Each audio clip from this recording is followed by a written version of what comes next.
प्रिय भक्तों, आज हम भगवान शिव के उस दिव्य स्वरूप पर चिंतन करेंगे जो संहारक होकर भी सृजन के आधार हैं, जो विरक्त होकर भी समस्त संसार का पालन करते हैं और जो तपस्वी होकर भी भक्तों को असीम कृपा प्रदान करते हैं। भगवान शिव को महादेव कहा जाता है। महा अर्थात महान और देव अर्थात देवताओं के देव। वे न केवल देवताओं के पूज्य हैं बल्कि असुरों और सामान्य जीवों के भी रक्षक हैं।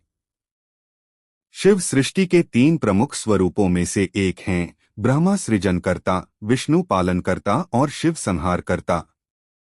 परंतु संहार का अर्थ विनाश मात्र नहीं बल्कि पुनः सृजन के लिए मार्ग प्रशस्त करना है। शिवजी का स्वरूप अत्यंत सरल और सहज है। उनका वेश अलंकारों से रहित, केवल बाघंबर और भस्म से सुसज्जित है। उनकी जटाओं से पवित्र गंगा बहती है जो जीवन और पवित्रता का प्रतीक है। उनके कंठ में सर्प सुशोभित होता है जो यह सिखाता है कि भय और विष को भी नियंत्रित किया जा सकता है।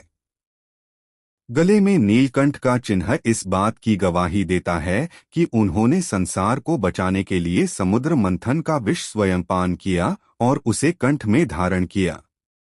इससे हमें शिक्षा मिलती है कि दूसरों के कल्याण के लिए त्याग करना ही सच्ची भक्ति और महानता है।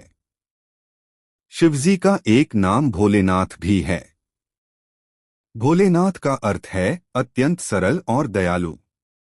भक्त सच्चे हृदय से यदि उन्हें पुकारता है तो वे तुरंत प्रसन्न हो जाते हैं।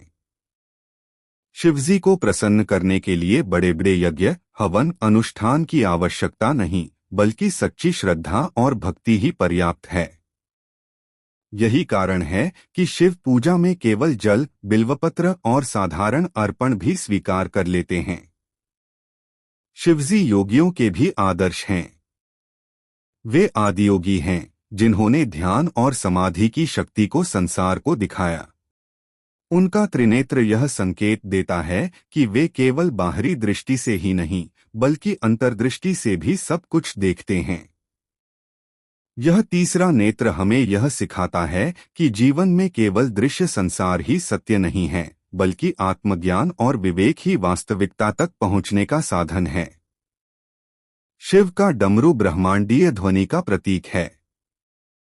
शास्त्रों में कहा गया है कि जब शिव ने डमरू बजाया तब संस्कृत के अक्षर प्रकट हुए और ज्ञान का प्रसार हुआ। उनका त्रिशूल 3 गुणों सत्व, रज और तम का प्रतिनिधित्व करता है। इससे यह